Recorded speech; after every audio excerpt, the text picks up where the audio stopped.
স্বপ্ন যাবে বাড়ি আমার। যতবারই ঈদ আসে ততবারই এই গানটা আমার ভীষণ রকমের ভালো লাগে। তা আজকে হাজার হাজার মানুষের স্বপ্ন বাড়ি যাচ্ছে, নারীর টানে বাড়ি যাচ্ছে কেউ, আবার কেউ হচ্ছে পরিবার পরিজনের টানে। তো যেই টানেই হোক না কেন সবাই বাড়িমুখী হচ্ছে, ঘরমুখী হচ্ছে সাধারণ মানুষজন। আর তার সাথে সাথে আমরাও কিন্তু গ্রামের বাড়িতে যাচ্ছি এবার ঈদটা করার জন্য। তো কোথায় যাচ্ছি সম্পূর্ণ ভিডিওতে থাকবে, আজকের ভিডিওটা দেখতে হবে জানতে হলে। আসসালামু আলাইকুম, হ্যালো এভরিওয়ান, আপুরা ভাইয়ারা আপনারা সবাই কেমন আছেন? আমি আপনাদের সবার মাঝে আবার চলে এসেছি আরেকটি নতুন ব্লগ ভিডিও নিয়ে। আশা করি ভিডিওটি সম্পূর্ণ দেখবেন, আপনাদের আজকের ভিডিওটি ভালো লাগবে। আজকে হচ্ছে 29 রমজান, আর 29 রমজানে ভোরবেলা আপনাদের ভাইয়া আর আমি সেহেরি খেতে উঠে, সেহেরি খাওয়ার পরে আর ঘুমাইনি, নামাজ কালাম পড়লাম, তারপর রেডি হলাম। রেডি হয়ে আমরা বসে আছি একটু বর্ষা হবার জন্য। তারপরে এই যে আমরা বাসা থেকে বের হয়ে যাচ্ছি, কারণ আমাদের উদ্দেশ্য হচ্ছে এখন বাস স্ট্যান্ড। আমরা বাস স্ট্যান্ডে যাব, আমাদের ভোরের বাসটাই নিতে হবে, কারণ বাস মিস করলে আমার মনে হয় না আজকে আর আমরা যেতে পারবো। কারণ আজকের দিনটা আমরা চাই সবার সাথে ইফতার করতে এবং সবার সাথে একসাথে বসে ইফতার করতে।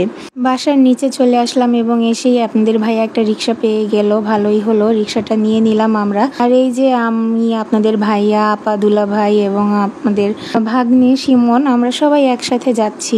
তো আমরা রওনা হয়ে গেলাম, আর সবার সাথে একসাথে ঈদ করার আনন্দই কিন্তু আলাদা। আর আমরা কিন্তু এখন আছি চুনকটিয়া ব্রিজের নিচে, দেখতেই পাচ্ছেন রাস্তাটা একদম ফাঁকা। আর ফাঁকা বলতে গাড়ি চলাচল করছে, এখানে কিন্তু অনেক বেশি গাড়ি আছে। এত ভোরে যে এত গাড়ি আছে, এত মানুষ চলাচল করছে সেটা আসলে বুঝতে পারিনি। ভোর 6টায় আমরা বাস স্ট্যান্ডে চলে আসি, দেখতেই পাচ্ছেন কত মানুষের ভিড়। সবাই কিন্তু প্রিয়জনদের সাথে ঈদ করতে বাড়িতে যাওয়ার জন্য কিন্তু চলে এসেছে। তো দেখাই যাচ্ছে সবাই সেই ভোর থেকেই সেহেরি খাওয়ার পরেই চলে এসেছে। আর চারপাশে দেখতে পাচ্ছেন সবুজ আর সবুজ, এই জায়গাটা অনেক বেশি সুন্দর। মাঝে মাঝে আমি এবং আপা এখানে কিন্তু হাঁটতে যেতাম আমরা। আর অনেক বেশি ঠান্ডা বাতাস ছিল, যেহেতু সকাল সকাল বাসটা ছেড়ে দিয়েছে। আমরা বাস স্ট্যান্ডে যাওয়ার পরই বাস পেয়ে গিয়েছিলাম এবং উঠে পড়েছিলাম। আর এখন কিন্তু অনেক মানুষ গ্রামে যাচ্ছে ঈদ করার জন্য, প্রিয়জনদের সাথে, আপন মানুষদের সাথে ঈদ করার জন্য। আর আমরা যেহেতু একদিন আগেই চলে যাচ্ছি, মানে আজকে 29 রমজান, 30 রমজানটা আমরা সবার সাথে থাকতে পারবো, একসাথে ইফতার করতে পারবো এবং সবার সাথে সেহেরিও করতে পারবো। সবকিছু কিন্তু অনেক বেশি মজার হবে এবং অনেক বেশি আনন্দ হবে। সামনে কিন্তু আপনাদের মাঝে নতুন ব্লগ নিয়ে আসবো, আমি ঈদের ব্লগগুলো শেয়ার করব। দেখতে হলে আমার পেজের সাথে থাকতে হবে। আমার আপুরা ভাইয়ারা যারা যারা এখনো আমার পেজটাকে ফলো করেনি সবাই ফলো করে দিবেন। আর আমার ইউটিউব চ্যানেল থেকে আপনারা চলে ঘুরে আসতে পারেন। আর আমার আপুরা ভাইয়ারা আপনারা সবাই এবার কোথায় ঈদ করবেন আমাকে কিন্তু কমেন্টে অবশ্যই জানাবেন। আমার পেজের যে আপুরা ভাইয়ারা নিয়মিত আমার ভিডিওগুলো দেখেন, আপনাদেরকে অসংখ্য ধন্যবাদ এবং অনেক বেশি ভালোবাসা রইল আপনাদের প্রতি। আর আপনারা কে কোথায় ঈদ করবেন সেটা কিন্তু আমাকে জানাবেন। দেখতে দেখতে আমরা কিন্তু পদ্মা সেতুর কাছাকাছি চলে এসেছি। পদ্মা সেতু টোল প্লাজা দেখতেই পাচ্ছেন সামনে।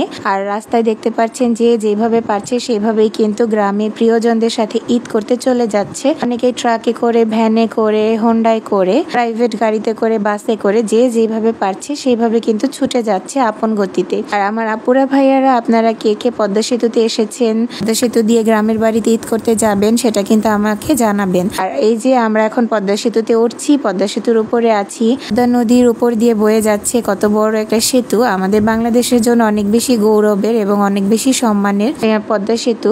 আর এবার ঈদটা আপনাদের কেমন যাবে এবং কোথায় ঈদ করবেন সেটা আমাকে জানাবেন। আমার পেজের আপুরা অনেকেই বাবার সাথে ঈদ করবেন, বাবার বাড়িতে, অনেকেই শ্বশুর বাড়িতে, অনেকেই নিজের বাড়িতে ঈদ করবেন। তো আজকের ভিডিওটা এখানেই শেষ করছি। সবাইকে অগ্রিম ঈদ মোবারক। আজকের মতো বিদায় নিচ্ছি। আসসালামু আলাইকুম, আল্লাহ হাফেজ।